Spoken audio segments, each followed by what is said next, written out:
seen it this crazy. Oh, Uh, from week to week, even.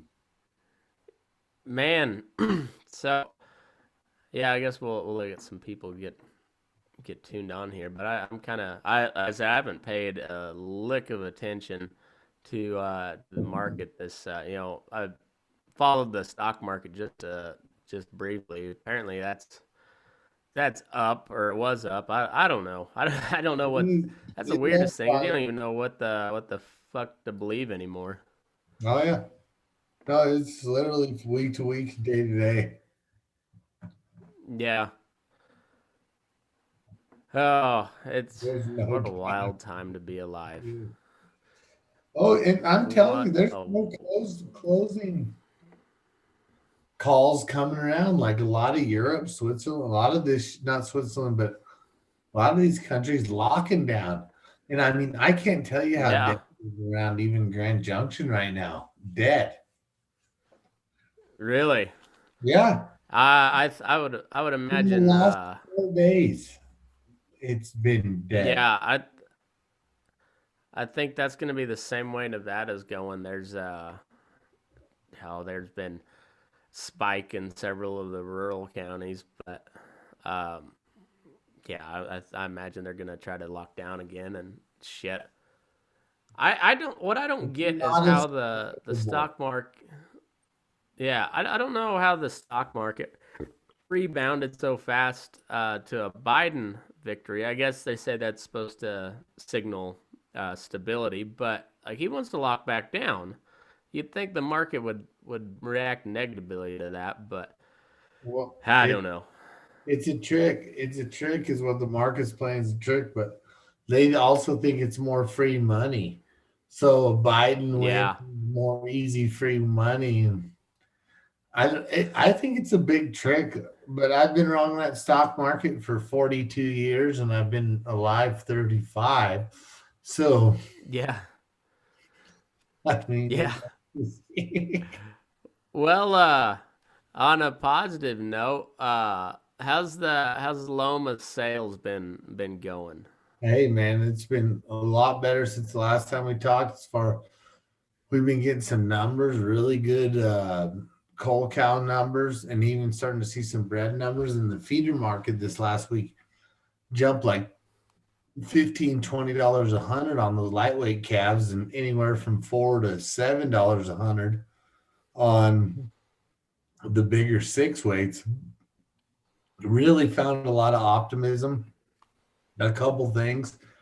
Um, Kind of go into that. I think one, the weather's starting to change to be a better time to buy calves. Like we were just talking before the show, Mm-hmm. October's a tough time. I've had a tough time in the grow yard.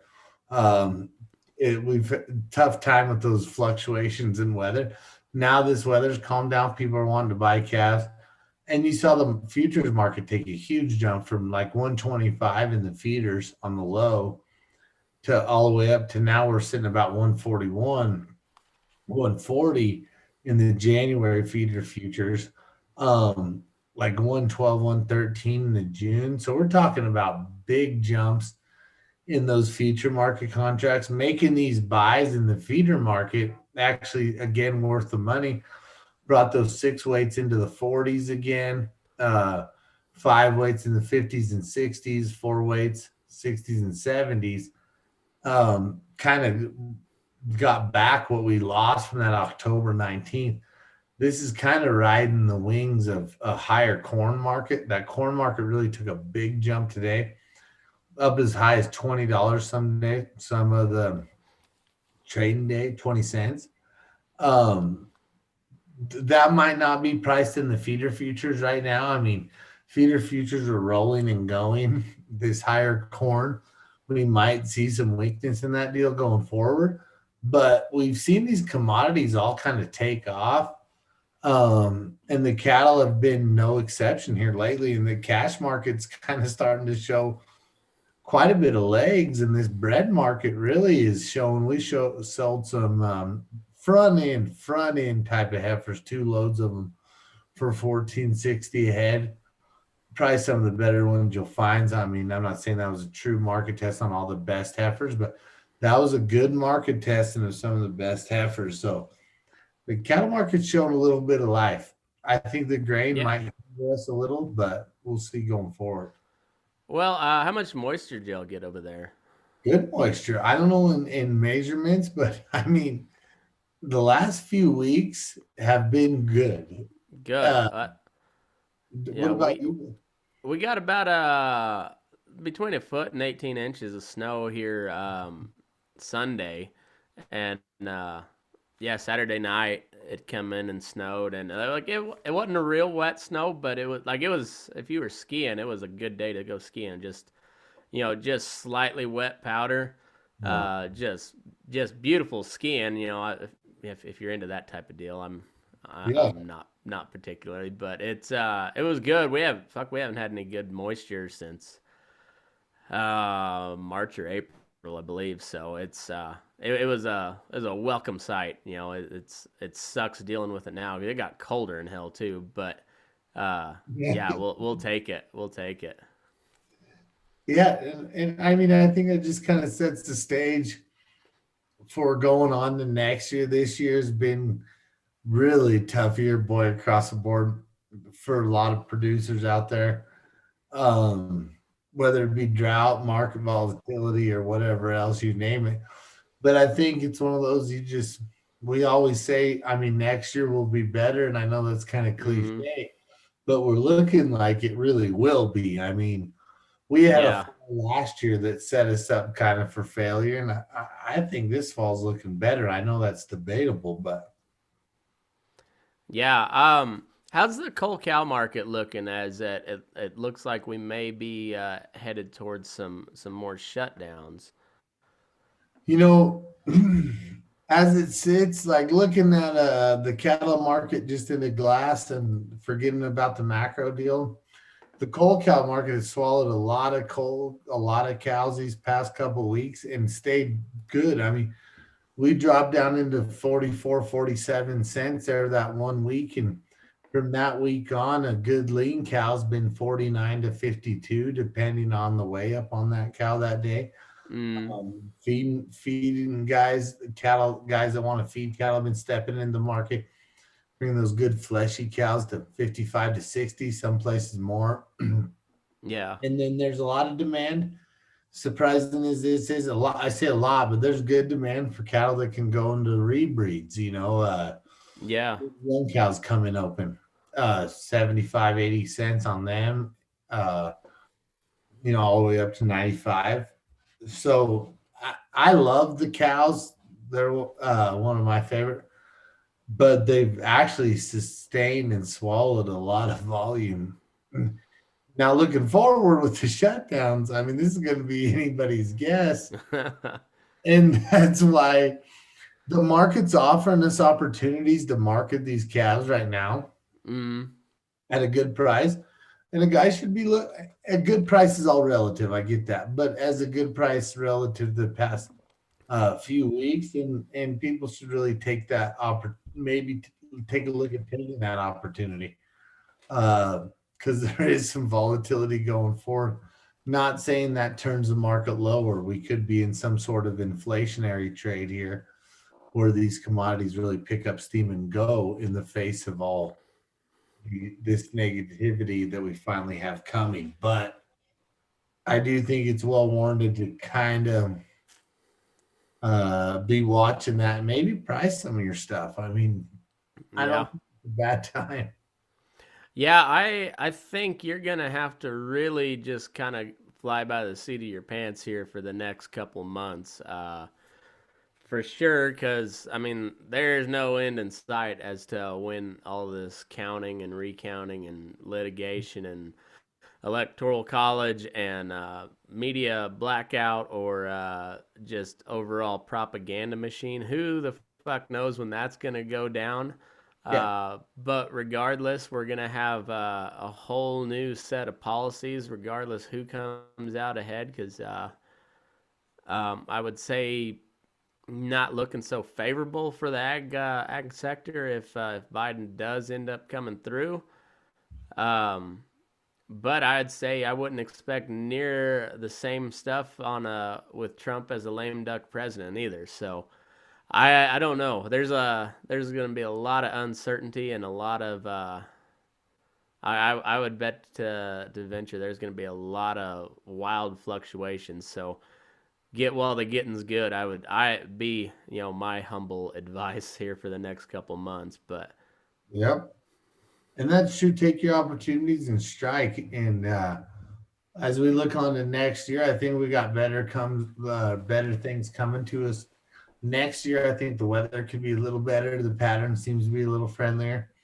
The market pattern as a whole, if we're just looking at overall trends and putting the election and all this other things to the side, the pure supply demand of the market, we should be mm, getting we should be getting more favorable in the years to come, like the next 1 to 3. I'm really pretty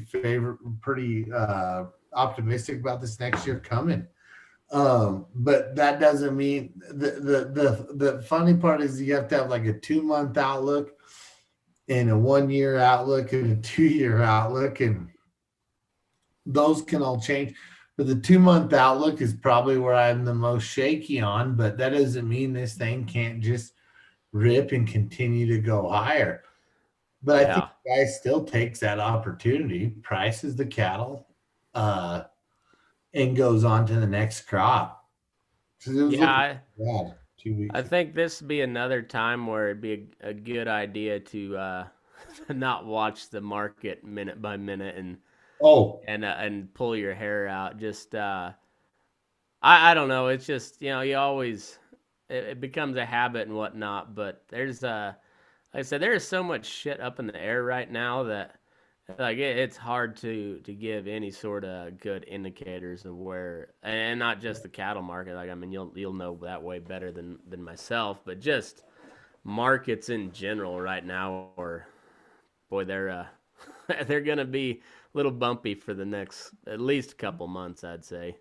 exactly. And then like the biggest advice would be just tune out the noise and see what you got right in front of you, and it's all just kind of dollars and cents when you simplify it. Like, Mm, so the market's come back $20 a hundred on the lighter, and like I said, 5 to 8, sometimes 10 on heavier cattle. Hell of a recovery rally. And that doesn't mean it's over, but this is a good time to start to think about moving some of the cattle. Like these higher grain prices, it could take a few days for the futures to adjust in the feeder cattle, and you could get a yeah, pretty good correction in that just because of that adjustment. Now, the high corner is going to take pounds off cattle eventually, so high corn is sometimes bullish cattle. yeah, It means high cattle. I mean, so it's going to be, how's this toss up going to work? And are the feeders going to take another adjustment for this next leg up in corn? Or is yeah. the inflationary trade going to go to work, or the lighter pounds trade going to work where the live cattle are going to carry us? And here comes the feeders, even with higher cost. Yeah. Yeah, man, it's yeah, like we said, it's just it's one of those times where to like watch it, don't watch it too carefully, but Yep. pick your spot and run with it. Uh, And we've you know, said this here before. I mean, the market daily fluctuations, if you don't watch it every day, can really just really make you like sick, like on a roller coaster. So like yeah, it's kind of better, like pick your spots, don't to be certain on your spots, but every week the market gets established and you can pretty much trade cattle at that market establishment that week, and then you kind of just need to accept that price and then move on to your next crop. uh and then you can add some of these government payments that are coming in to that calf price, and it actually, you know can make it a little better than it seems at face value. I'm not here promoting government program. I'm just saying COVID probably prevented uh, one of the biggest cattle market rallies that we could have seen with the demand that we were seeing going into COVID. Yeah. So a lot of ways that the government payments, if they're justifiable, and you got to Yeah. put them into. Well, and I guess, man, if it's there and you qualify, I might as well take it. Shit, they Yeah, hand you a shit sandwich. I guess find the least shitty bite to take. yeah, Is about exactly. all you can do. Just take it and move on. Yeah, you try to get a bite with mostly bread on that thing. You Yeah, don't want to you don't exactly. want a whole lot of that shit filler. Don't take that middle filling part, like the good part of the PB and J. If you're cutting it into triangles, make sure you get the tip of the triangle for your bite. Don't Take go a right little down the nibble. middle Take of a the. little nibble. Yeah, don't no nibbles along the hypotenuse. That's the Yeah, bad area. that's a bad aim.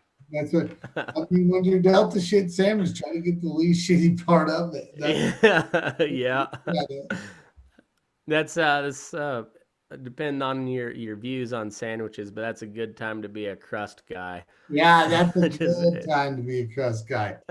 You take the crust yeah. off, you're really taking away your grace, right? Yeah, yeah, you're just getting a mouthful of shit then, but Let it. um That's that. it's And like I said, I think um yeah, boil it kind of is what it is, man. It's it's shit, but there's places where you can do all right. there's a place where you can And go all right, just kind of pick the edges, pick the timing. mm, yeah, how long till Fangio gets fired? Oh my God. Do you want to talk about something I haven't been paying any? I'm a huge Broncos fan. Let me tell you how irrelevant they are. I haven't even been paying attention to them. They're non they're non-news, and Fangio, I think Elway's just like mother shit. I gotta fire another guy. He's just trying uh to prevent the inevitable, you know. I they really need to just sell the Broncos and and like have a legit owner instead of the trust or whatever the fuck they got going on. And Like then you know what I like? There's one girl in there, like the granddaughter, that does most of the work. yeah. Yeah, and no offense to you, lady, but you haven't been doing very good. So like you might just start shopping the old donks around a little bit and see if It's somebody like a Mark story. Cuban or somebody can take over. Hell, sell it to Peyton Manning. I bet he'd do a good job. Oh yeah, and it's a story franchise. Got a lot to do. Vangio's really just he is definitely not the man for the job. No, he's a Not even coordinator in the at PR best. relations. Yeah, he was a great defensive coordinator, but that's yeah. We That's found why out he he's not never not a got head a shot coach. at being a head coach all those years. Hmm. I, Yeah, I mean, it's like the only fantasy football. I like fantasy football, yeah. and that's been my biggest watch is on the fantasy football app. That's same here. I Yeah, haven't. I I'll look and see what the Broncos are doing, and I checked my roster, and they were shit. They were down like 24-7. I was like, oh, to the Falcons who've been god awful. Huh, that oh, the sounds Falcons are, I mean, borderline worse than the Broncos until they proved they weren't. yeah. Until they go in because that was at Mile High, wasn't it? Yeah, Yeah, yeah. Mile High used to be one of the toughest place in uh, in the NFL to play, and now it's yeah. Well, that's kind of like the rest of Colorado nowadays. It's oh, you want to talk about the biggest disappointment that I've had is in that. I mean, the Trump Biden deal, having to ride with Biden is making me riding want with Biden. to out. All Okay. seven of his golf cart supporters. Yeah. Seven is so fun. And then we vote in wolves in Colorado. Yeah, There's yeah. nothing. Let's talk about that. So, what exactly was that measure? Like, I've read up on it a little bit, but it's been a while. I just know I was against it. I know yourself and the Hills. I know Jen and Logan were posting quite a little bit about it, and it passed pretty handily, didn't it? Like It was close 55% to or the some law, shit. but I think it did. Yeah, and I got so disgusted with. Well, the way they worded it, McKinley, made it so damn confusing. Is an amendment to a proposition, an old proposition that Oh, yeah, that didn't allow. So the proposition before, okay, say didn't allow for the reintroduction of wolves. So do you want to vote to change this proposition that now allows the reintroduction of wolves? And so the verbiage was the whole, it confused people who wanted to vote no. I mean, that's where they got the win is yeah, they got to word it. yeah. Well, and that's why most of your lawmakers are lawyers because they make everything as vague and as confusing as possible. So Yeah. it could mean anything at all, I or think it could mean nothing. You yeah. know. Uh, Fuck. I thought that was probably the most detrimental vote of all of them. We've dealt with Republicans, Democrats, all of this shit, and I yeah, went through and through, and this kills me right here. Like I said, the cheating and everything else, I hate it.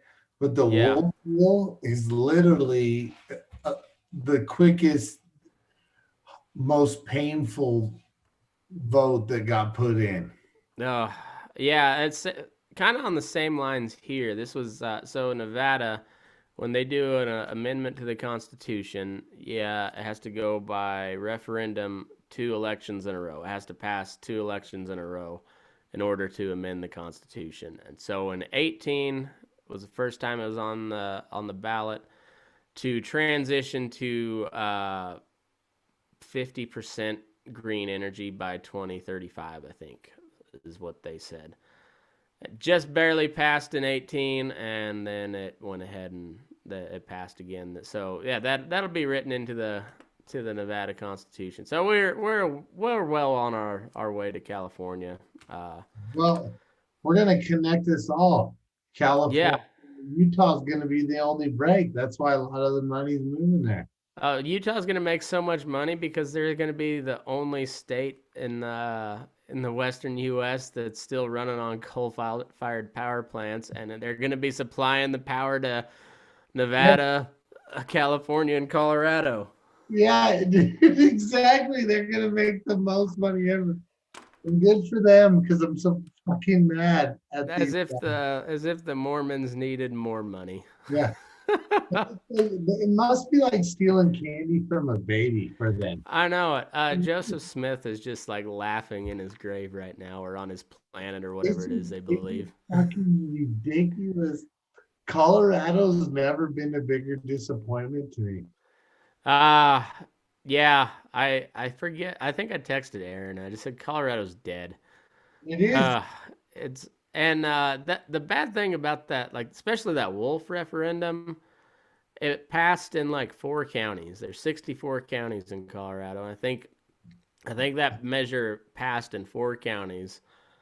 None of them which will have to ever deal with the gray wolf problem ever.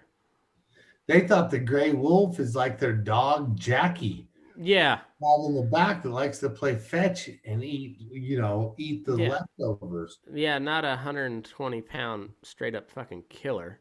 Yeah, that shreds Jackie. Yeah, Shreds him apart and bloody mess. yeah, but yeah, they'll never have to. Well, I won't say never. They won't have to deal with it for quite some time until those wolves run out of I cattle can't to wait till terrorize they and. come into Estes Park. There's elk running all over Estes Park. There's gonna be Yep, wolves chasing them. Good luck yep, with that. You yeah, decimated everything that we live for. I hope the wolves eat your foot. yeah. I hope. Yeah, I wouldn't. I would not shed a tear. Actually, I'd laugh really hard if just a pack of wolves just charged Folsom Field and took down Ralphie the buffalo. Yeah. Ralphie the Buffalo. I'm maybe packing hindquarters off of Ralphie. They wouldn't need Yeah, they would just need half of a halftime. yeah, and that would be yeah, that would be something. I might pay to watch that actually. Yeah. And you know what? All of them, it's unreal. The amount of irresponsibility that went into that vote, they Yeah. deserve it. They deserve it. I mean, Mm. people who voted yes on that vote have grandparents or great grandparents that are rolling over in their grave. Yeah, it's one of those ones where I view it a lot like I view Congress voting to go invade some other country. Like if you put your vote towards that, like you should get a gray wolf dropped off in your backyard. Like if we're Yeah, gonna reintroduce gray wolves, did you your vote house. yes? All right, here's your wolf pup. And you wanna send our boys over to Syria or Somalia or wherever the fuck we're sending them now. You're going to. You're not leading them into battle because nobody wants you leading them into shit. But we're gonna form the Congress Brigade, and you guys all kit up, and you're the Yeah, first ones off the plane when we invade. If yeah. it's that necessary, then you lead it. You're the Exactly. first ones there. Not get to vote in your suburb in Denver and vote for the fucking wolf to Yeah. get. So tomorrow, by the time everybody's hearing this, it'll be Veterans Day, and I'm as outspoken as I am on wars and shit. I'm very huge supporter of the military. But I had a good quote. Did you ever watch Gettysburg? I don't think I did. I need to watch. Okay, so one of Jeff Daniels' better roles was the movie That. Gettysburg. He played a colonel from the Second Maine named Joshua Chamberlain, and he was later known after the Battle of Gettysburg as the Lion of Little Round Top. So there was these two hills on which the Union Army, uh, their left flank was scattered, and so like they were kind of in like a fish hook shape, and the Confederates charged the left flank, and at the very end on Little Round Top, there's a larger hill and then a smaller one right next to it called Little Round Top.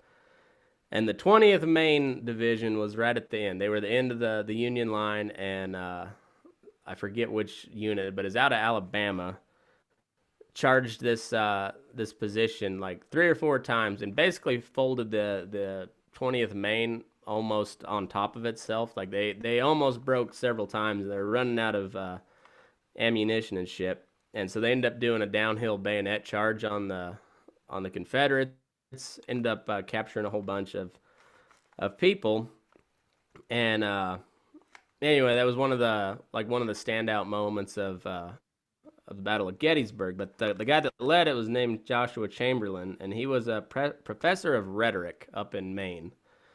Uh, and he was kind of he was a pretty fiery abolitionist, and the college that he was attending, he'd heard like Harriet Beecher Stowe and several other abolitionists lecture there, so like that's how he got into the cause. But he actually wrote a letter as he was president of this college, and he wrote a letter to the governor of Maine, um, begging basically for a military commission when the Civil War broke out. And he said, "I fear this war, so costly of blood and treasure, will not cease until the men of the North are willing to leave good positions and sacrifice the dearest personal interests to rescue our country from desolation and defend our national existence from treachery." And then on the other side, the guy that ordered this charge, Robert E. Lee, also was offered one of the highest positions in the Union Army, and he decided no. The federal government of the United States has determined my home state of Virginia to be the enemy, and I had never thought I'd see the day. And this Robert E. Lee could trace his ancestry back to George Washington, so he's very proud of that. And he said, I never thought I'd see the day where the government of the United States raises an army to invade its own country. And he said, I'll not be a part of it. So he rejected the commission from the Union Army, and later enlisted in or was offered a generalship in the Confederate Army, and rest from there. But crazy thing is when Lee surrendered at Appomattox Courthouse in 1865, Joshua Chamberlain had been promoted to the rank of brigadier general, I believe, and he was charged with overseeing the parade of Confederate infantry as they surrendered at Appomattox Courthouse, and he made his entire unit stand at attention as the Confederates came by. There was no jeering. There was no shit talking. He made his troops stood at attention because he knew this was this was not it was a happy day, but at the same time, it's a huge day, and those were men of conviction, like that they were ready and willing and did like leave their lives behind to go fight for what they believed in, and there's millions and millions of men like that, men and women throughout the history of this country that it's something to look back on and think as crazy as times are right now, we're not in a civil war yet. Um, but let's remember those folks that are willing to step up and while we might be squabbling and doing our keyboard warrior bullshit, there's people actually out there, uh, taking gunfire and putting their lives on the line. And let's remember those folks. Whatever else happens throughout this country, we still live in the greatest goddamn country the world's ever seen. Best people on earth and the most patriotic people out there are the ones that are willing to take up arms and possibly take a bullet in defense for what we believe in. So hats off to them. Say a little prayer for them. Hope everybody comes back home. And thank you all for your service. I know there's plenty of veterans that watch this show, and we all owe you a deep debt of gratitude. So thank you all for your service, and God bless America, huh, George? Absolutely. Couldn't have said it better myself, man. And that makes you put it into perspective the struggles and sacrifices that it's made to make this country. So there's been a lot of wild times. Yeah, It may we seem we like we're in the wildest, but we it's haven't seen anything quite like we've been through before, but there's been worse periods in our history, and I think we'll get through this one just fine as well. And I do. as crazy and corrupt as some of this shit is, we're still on the same fucking team here. Yep, exactly. And that'll all draw together. And just Yeah. like before you said about those two guys that left everything they had going and went to fight, I mean, people should use it in perspective about the fight we got going on today. And it looks Hmm. aggressive, but it's still not that aggressive. I guarantee you. I mean, those were some big decisions.